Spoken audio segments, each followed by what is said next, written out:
Hi everyone, welcome to part 2. Okay, Kasparov reached this position against Russian Grandmaster Alexander Grishuk at a tournament in 2003. Material is limited and black is about to win back the pawn that is down. And the question is whether this is sufficient to draw, and the answer is that it's not that simple, as Kasparov manages to create new threats by dominating Grishuk's knight. H4 is the move that he played here, which he said later was the right idea but the wrong execution, giving the correct move order as A5, and after b takes A5, which is the best move at black's disposal, now playing H4 and thus securing a big edge after g takes H4, which transposes into the game continuation. If instead G4, now rook D5, which forks the knight and the bishop. Knight A4 is best, at least winning a piece back after rook takes F5. But now black can either take on A5, which wins a pawn, but much stronger is bishop D4, which is a brilliant post for the bishop.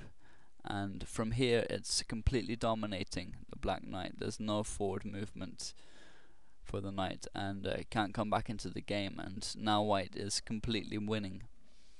So that was the alternative continuation if black plays G4. But what happened in the game after H4 from Kasparov came G takes H4, now A5, and B takes A5, which transposes into the second example we just saw there a second ago. And this b takes A5 is really a blunder from Grishuk, because after this his knight can be dominated, and Kasparov gave an alternative line, and with very accurate play he came to the conclusion that black should be able to hold for a draw, although white will have an enduring edge. So rook D5, now knight A4 and bishop D4. And this keeps the knight completely passive at the side of the board for the remainder of the game. And as well as this, the black king is now in considerable danger, as he has effectively a piece less with which to defend. And black must now play bishop G6, because there was the threat of rook H5, which would be mate. So now bishop E6, bishop C2 and F4 from Kasparov, which missed a winning continuation with the rook D7 check.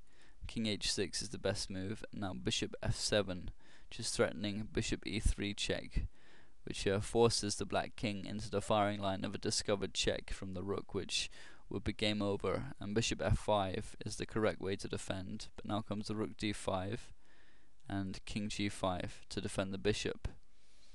If the bishop moves away, then rook H5 is mate. And if the bishop goes to G6, then rook D6 will win a piece. So king G5, and now bishop E6, and rook F8 is the only way to defend, but now rook takes A5, and black is losing the knight on the next move. So that was a winning continuation that Kasparov missed, and played F4 instead, which is still good. So rook B8, and now rook H5 check, king G6, rook G5 check, king H6 is the only saving move, and now comes bishop F7, again threatening rook H5, which is mate, and forces bishop D1. And now came king H2 from Kasparov, which is okay, as the knight still can't escape from the side of the board. If it goes to B6, then rook G6 check wins it, and if it goes to B2, then bishop G7 check is completely winning for white. Grishuk played rook D8, but let's have a look quickly.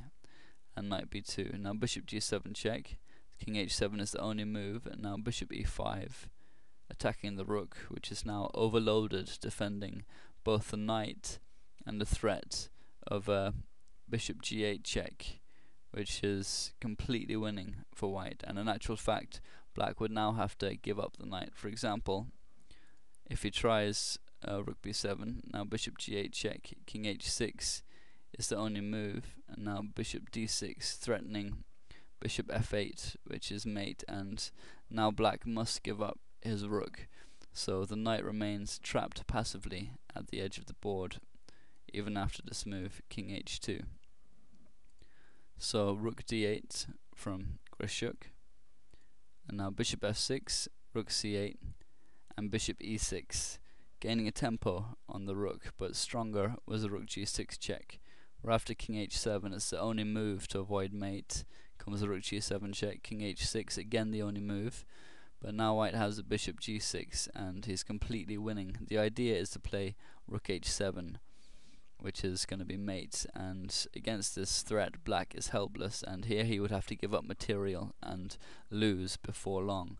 However, as the black knight is stranded, time isn't a crucial factor for white here, although it's always good to play as accurately as possible. So bishop e6 anyway is what Kasparov did play. Okay, rook c6, bishop g7 check, king h7 the only move, bishop f5 check, forcing king g8, now bishop e4, attacking the rook, so rook c5 and bishop d5 check, which is winning for white, but with the knight stranded it's fine for white to exchange rooks instead, and Kasparov gave an instructive alternative that went bishop d4 check, forcing rook takes g5 or the rook is lost, and after f takes g5, bishop b3, g6, king f8, and now a very nice move from white. If you want to try and spot it, then stop the video now. Bishop b1 is the move, and black is now in zugzwang. g7 check was also strong, but this is even stronger. And the point is that the knight, of course, cannot move, and the black bishop can't allow its white counterpart here on b2 onto this diagonal, or the g-pawn is going to queen, and at the same time, if the white bishop is allowed onto this diagonal, then the knight is going to fall. For example, king e7, g7, king d6, and now the icing on the cake. If you want to try and spot it again, then stop the video now. Bishop c2. It's a great example of endgame tactics, because here white will gain at least a piece. And this line clearly illustrates the problems in having such a stranded piece as the knight here on a4. So back to the game continuation anyway. Bishop d5 check, and king h7 from Grishuk, which was the wrong decision from him. His only fighting chance was to give up the exchange with the rook takes d5, but after that it will be more or less a matter of technique to win, especially for Kasparov, because now white is winning with bishop d4, especially after rook c2 check, because now black cannot stop himself from being mated after king h3. Grishuk tried rook c7, but now it's a forced mate in 6, which Kasparov found with bishop e4 check.